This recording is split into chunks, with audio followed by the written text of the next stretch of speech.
A former Walmart CEO warns that this hasn't happened in over 10 years, and that's probably not a good sign for what else is to come for the average American consumer. Consumers' willingness to spend is for the first time in over a decade starting to buckle. Bill Simon is a former Walmart U.S. CEO. He's now on the Darden Restaurants and Hanes Brands board, so he brings a great perspective here. Bill, always good to speak with you.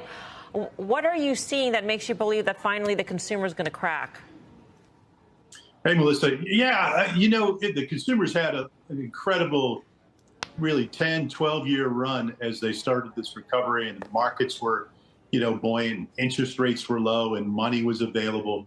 And, we're starting to see this accumulation of, global macroeconomic issues, geopolitical issues, inflation, interest rates, loan repayments. I mean, we've got a really, really contentious election that we're in the middle of. Congress can't pass a budget. They can't even elect a speaker.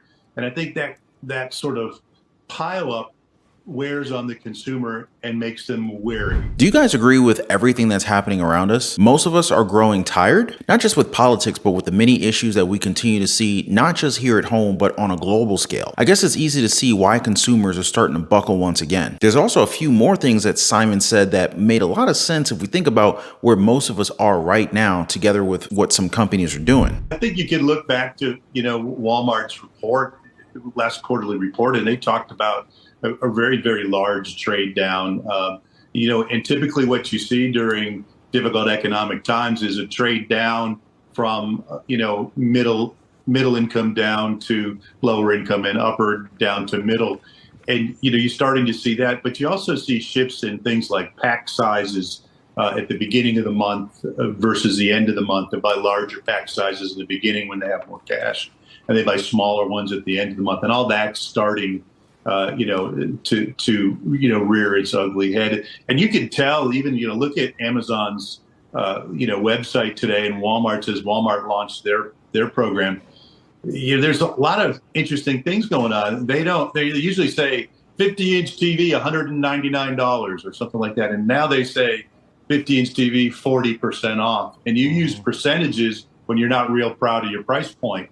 I think you've got inflation pushing the relative price points up, so even the retailers are feeling the inflationary push, and so that's going to translate into sort of consumers' acceptance of the prices and what they buy. And honestly, where's the lie? Consumers just don't have the same firepower as they did a few years ago. And well, inflation has eaten into most of our dollars, as it generally doesn't buy as much as it used to back then. So here's a question for you guys. Are we now at a point where consumers are just starting to tap out? And by tapping out, I mean like most of us just accepting the reality that we're in. And if we can't afford something, then we just don't buy it. Comment a quick yes or no in the comment section down below on that one. And while you guys are down there, make sure to smash the like button for the video and subscribe to the channel and turn on all notifications so that you guys can keep up to date on the stuff that really matters to us. Appreciate that, guys. Now, if you remember, he talked about global issues, and right now, war is a very hot topic. Now, what is troubling is that Americans are now worried about another world war.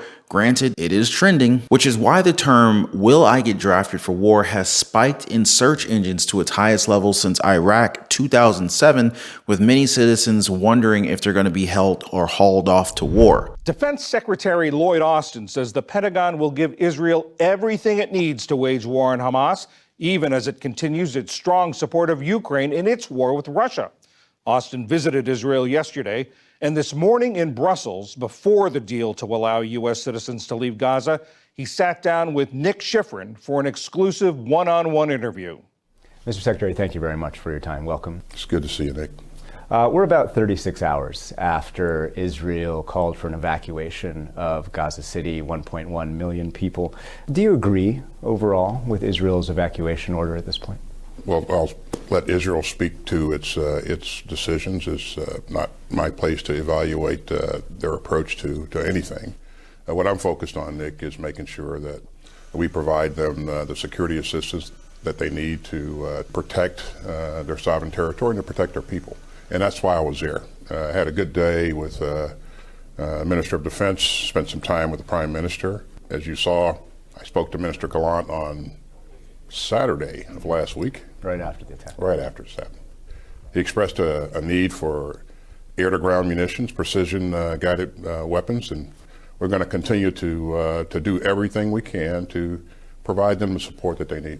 Other people are saying, is there going to be a World War III in 2023 or 2024? Now, I'm not going to dwell into that too much, but you guys can see the amount of uncertainty that's out there, right? Now, speaking of uncertainty, we may see even more of that with the labor market, just because you remember what we saw last Christmas season, right? Well, American workers should expect a layoff or two to put many of them in the bah humbug mood. So a Smithfield packaged meat plant has recently announced that they're letting go more than 100 of their workers by December 8th, right before Christmas. Now, what makes this update that more insane is that they only have 107 workers in that plant. So yeah, they're basically getting rid of the whole place. And the same company has so far had to file 89 layoff notices for 2023, which affected around 7,700 people. Now, that's just unbelievable, guys. But don't worry though, we're all doing good, right? Meanwhile, we got folks who know that they're going to be out of a job and unemployed by Christmas. But you know what's worrying? The latest producer price index, where some geniuses expected a 0.3% increase, but instead we got half a point instead. Yes, our September read on the wholesale side of prices in the form of the producer price index. September read on headline month over month expected up 0.3% is up 0.5%. Up 0.5%. That follows a yet unrevised up 0.7, which was the highest going all the way back in terms of month over month change to June of 22. Strip out the all-important food and energy component, we're up 0.3, a little hotter than the 0.2 we were expecting. Up 0.3 versus last month, up 0.2, but the previous month, July, was up 0.4%. Strip out food, trade, and energy, up 0.2 as expected, following up 0.3. Now, the year-over-year numbers on final demand, which is basically the year-over-year headline, up 2.2%. Last look was up 1.6 is what we expected. Again, up 2.2 is the highest since April when we were up 2.3%. The sad part here is in June of this year, we were only up 0.1%. That was the lowest year over year since August of 2020. So we've definitely accelerated there a bit. Strip out food and energy year over year, up 2.7%. That's also the hottest since May when it was up 2.8. And finally, subtract food, energy, and trade, up 2.8%. That is the only one that's cooler than its last look, which was 3%. So in a nutshell, why do they keep taking out food and energy? I mean, like, that's laughable, right? They keep taking out the stuff that we continue to use and purchase every single day just so that their numbers can look just a little bit better. But even with all that, it still looks pretty bad. So here's my question through all of this. Given that the numbers for inflation remain sticky as all heck, right? How many years is it going to take our country to get back to 2% inflation? You know, I'm starting to think that there is plenty of us who may never see that 2% inflation again, especially as some critics are expecting the federal government to just go crazy with sending money overseas again. But I guess that's still up for debate, right? We'll wait and see what happens. But, you know, if that scenario does pop up, then you know where you heard it first. So what are you guys' thoughts on all this? Make sure you guys let me know down in the comments. And before I go, I just want to thank you guys so much for keeping me company. Thanks for keeping me safe. Thanks for dropping a like for the video and for subscribing. And I'm going to catch you guys on the next one.